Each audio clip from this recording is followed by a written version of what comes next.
Javelins, freelancers, ladies, gentlemen, boys and girls, welcome to another update from Anthem Universe. I am your host, Ogaz, and today I just want to discuss a couple of things.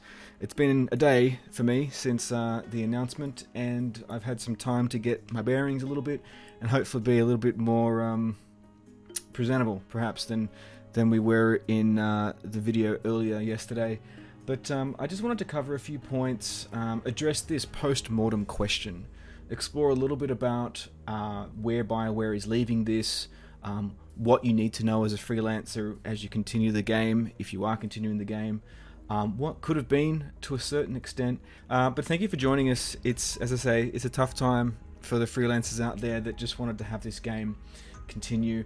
It is going to continue, as we said. We need to make that point. Obviously, the game itself is still live and active, and the game that you know and play is still live and active.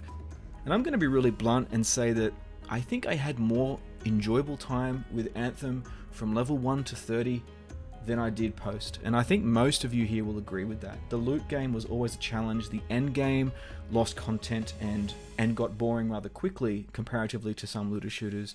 And I think that was a big challenge for a lot of us in the community.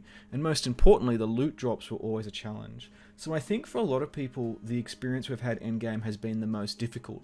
But it's a nice reminder that that early part of the game, as you unlock your javelins and engage with them, is still really enjoyable. And I would recommend that to people still. If people are still picking it up for $1 and want to jump in and do the campaign, I definitely would recommend that for those first 30 levels.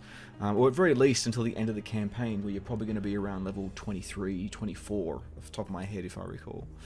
So anyway, you can still continue that part of the game. And I know that sounds like a cop-out, because like, well, yeah, that's not what we're here for.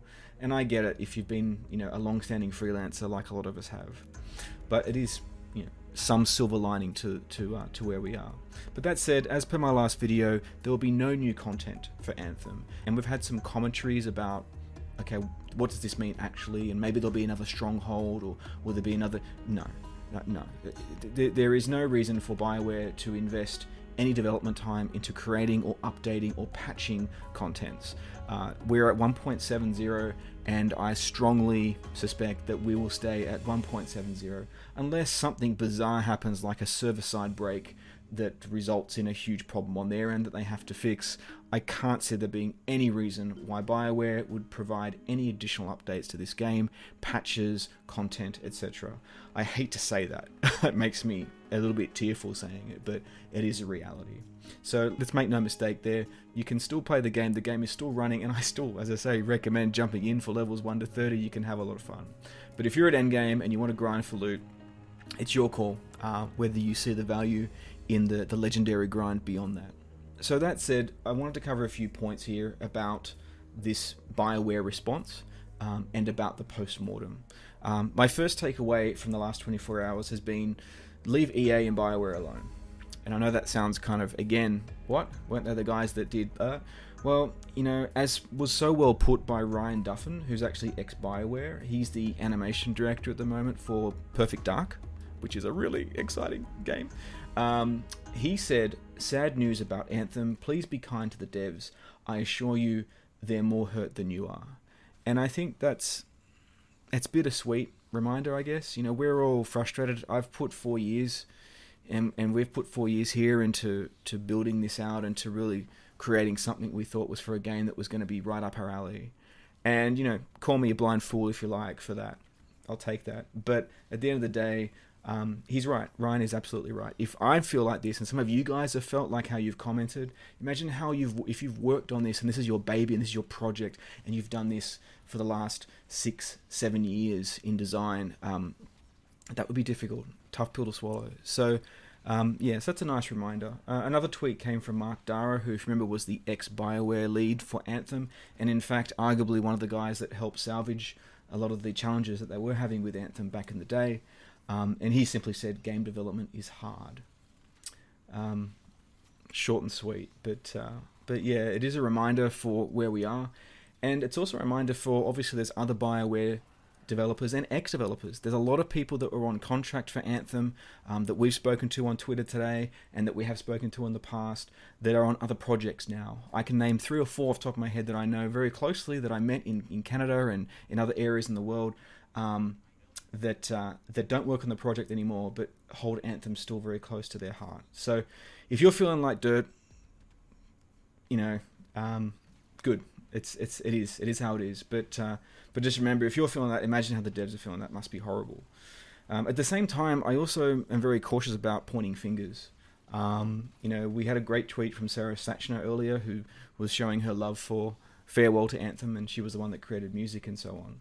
But we've also seen a lot of comments and commentaries that are in our socials about, F BioWare and F EA and all those things. And I get you might be frustrated and you might want to cancel your pre-orders, and some of you have said I'm cancelling my Mass Effect pre-order, and I get that. Like, I'm not going to tell you what to do. That's your call, and I understand why you would do that.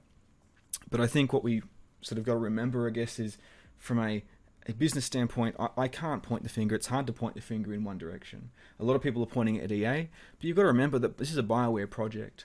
Okay, so there are decisions on games made by developers and publishers. It's not one key decision that's made by one key player.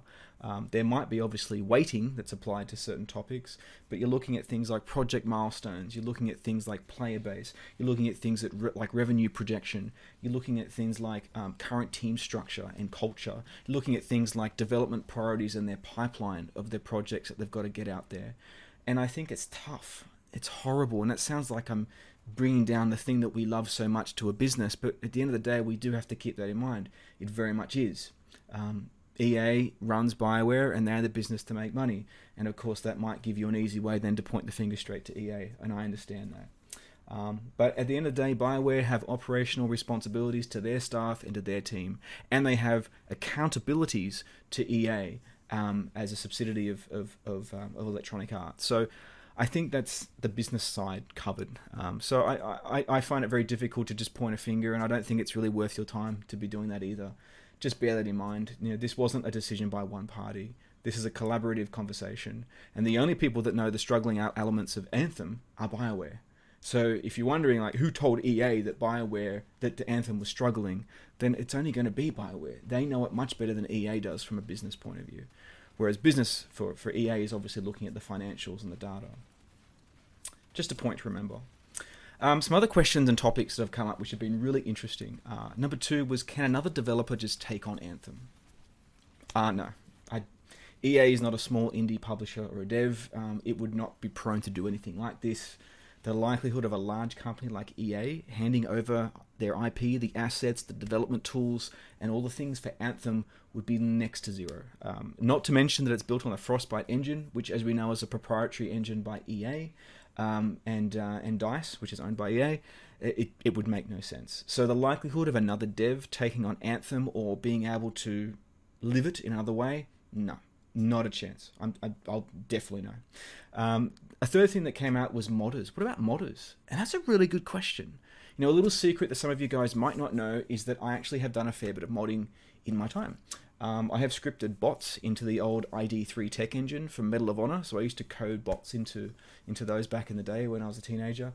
I've built texture mods for Fallout 4, and I've done 3D models in building spaces for things like Euro Truck Simulator and Flight Simulator. So I'm familiar with building packages and working closely with modding in the modding scene, but I've still got to say, based on my experiences in that, the likelihood of that happening with Anthem is very, very minute.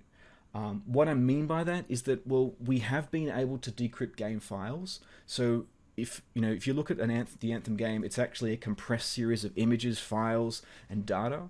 But then that's just reading the data, right? You still got to worry about the online world that the Anthem servers create for the game to connect to. There's too many what ifs. So unless someone is able to code, their own environment within a Frostbite game and get all the world mechanics working to communicate to that server, maybe. The likelihood of that is so slim that it's worth saying no. Maybe in 5 or 10 years, possibly. The only example I can think of similar to this is, if you guys know Star Wars Galaxies, that was pulled. And I think a modder actually worked out a way to reverse engineer the server-side elements of Galaxies and actually have a server running locally.